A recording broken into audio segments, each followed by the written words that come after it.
नमस्कार, मैं हूं दिव्या और आप देख रहे हैं आंखें न्यूज 24। बीते दिनों राबड़ी देवी की सरकारी आवास के अंधेरे में धीरे धीरे खाली करने की तस्वीरें सामने आई थी। इसमें पेड़ पौधों की गमले की तस्वीर सामने आने के बाद सत्ता पक्ष के पूर्व मंत्री नीरज कुमार ने सवाल खड़ा करते हुए कहा कि रात के अंधेरे में राबड़ी देवी को आखिर आवास खाली करने की इजाज़त किसने दी। तेजस्वी यादव और लालू यादव बिहार में नहीं हैं, उसके बाद भी आवास खाली हो रहा है। ठीक है, आप आवास खाली कर रहे हैं, लेकिन गमले और पौधे को ले जाने की ज़रूरत क्यों पड़ी? क्या हुआ, आपकी निजी संपत्ति है या फिर सरकारी संपत्ति को ले जा रहे हैं? और उन्होंने क्या कुछ कहा है, सुनिए इस वीडियो में। प्रतिपक्ष के नेता माननीय राबड़ी देवी, जिनका पूरा परिवार अनुपस्थित है, 10 सर्कुलर रोड से रात में किसकी आज्ञा से, किसने अनुमति प्रदान किया कि वहां से पेड़ पौधे ले जाए जाने का मीडिया फुटेज आया है।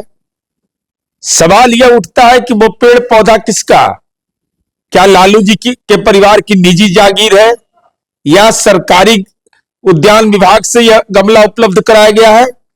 साथ ही साथ हमको आशंका है कि जब घर का अभिभावक नहीं यहां है, आज्ञा किसने दिया यह पता नहीं चल पा रहा है, तो उस घर के अंदर तो तहखाना भी हो सकता है। वहां पर जमीन का डीड, सोना चांदी रुपया, अरे सब तो कर्म दुनिया का एक को बचा हुआ है नहीं। तो निश्चित रूप से हमारी आशंका है, इसलिए सरकार सचेत रहे। वहां तहखाना पर अगर संभवतः बना हुआ होगा, जो सामान है वो सरकारी सामान कहीं निजी इस्तेमाल के लिए वह परिवार लेकर वहां से निकल नहीं जाए, इस पर कड़ी निगरानी रखनी चाहिए। और बगैर अनुमति के और सक्षम विभाग को यह अधिकार प्राप्त है कि आप उस संबंध में पूरी सूची अद्यतन रखिए कि कौन कौन सरकारी संसाधन वहां इस्तेमाल किया गया है। नहीं तो हमारी आशंका है कि तहखाना में भी हो सकता है। साथ ही साथ वहां पंखा है, वहां रेगुलेटर है, लैट्रिन है, उसका टोटी है, साथ ही साथ पाइप है। तो ऐसा नहीं हो कि सब उखाड़ करके लोग लेके निकल जाए और बाद में माथा मत पीटिए, बल्कि कानून के अनुसार सक्षम कार्रवाई होना चाहिए, आम और खास के लिए अलग अलग नहीं। कुछ लोगों ने ठान लिया है, उसमें संस्थानें भी शामिल हैं, कि लालू प्रसाद जी को जितना बदनाम करो हमारी राजनीति जो है निखरेगी। बिहार के लोग भी समझते हैं इन बातों को। पूर्व मुख्यमंत्री हैं श्रीमती राबड़ी देवी जी, विभाजित बिहार के भी, एकीकृत बिहार के भी। आदरणीय लालू प्रसाद जी बिहार के पूर्व मुख्यमंत्री हैं, भारत सरकार के मंत्री हैं। मैडम श्रीमती राबड़ी देवी जी सदन के सदस्य हैं, इंटाइटिल हैं, आवास में रह रहे हैं। उसको लेकर करके हाय तौबा मचाई जा रही है। वह भी पूरे तौर पर एक खबरें बनाई जा रही है। मुझे हैरानी होती है, आदरणीय लालू प्रसाद जी, श्रीमती राबड़ी देवी जी किस भवन में जाएंगे, निजी में जाएंगे, सरकारी में जाएंगे, इसको लेकर के आपको चिंता क्यों हो रही है? उनका निजी फैसला होगा कहां जाएंगे वो। अब जिस तरह से 10 नंबर के आगे जमकड़ा लगा कर करके आने जाने वाले लोगों का आप स्क्रीनिंग करते हो और सबको खबर का हिस्सा बनाते हो, यह ठीक नहीं है लोकतंत्र में। यह लोकतंत्र का स्तंभ नहीं माना जाता है इस तरह की प्रक्रिया को। अब जाते हैं गौशाला पहुंच जाते हैं, निजी आवास पहुंच जाते हैं, और दल के भी नेता है ना, और दल के भी लोग हैं। कई सरकारी आवास हैं जिसमें अधिकृत तौर पर लोग अभी भी रह रहे हैं, बड़े बंगले हैं, उस पर चर्चा क्यों नहीं होती है? कुछ लोग तो कह रहे हैं कि 10 नंबर में तहखाना बना हुआ है। अब डेट निर्धारित कर दीजिए, सरकारी आदेश निकलवाइए और मौजूदगी में तोड़वाइए, और आपको लेना पड़ेगा, शपथ लेना पड़ेगा। अगर कुछ नहीं निकला तो आपको राजनीतिक जीवन से संन्यास और इस्तीफा भी करना पड़ेगा। भ्रामक खबर चला कर करके इमेज को डेंट करने से कुछ होने वाला नहीं है। जनादेश मिला है 202 का, आपको जैसे भी लाया है जनादेश, आपने मसनरी मैनेजमेंट से लाए, चाहे जिस खजाने खाली करके लाए आप, सत्ता चलाइए ना। 2 लाख रुपया दीजिए उन महिलाओं को जिनको आपने 10,000 रुपया दिया था सीड मनी के रूप में। चर्चा उस पर होनी चाहिए।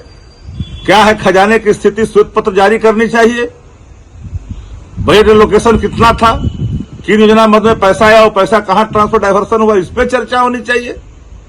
तो लगातार चर्चा करते हैं। किसी के घर के निजी जीवन में ताक झांक कर करके आप जो परसेप्शन क्रिएट कर रहे हैं, ये ठीक नहीं होना चाहिए। ऐसा नहीं होता है। अब प्लांट पर चर्चा, अब कोई खरीद करके नर्सरी से प्लांट लाए, दालचीनी का, बादाम का, संतरा का, ताबूस को लेकर के भी खबर।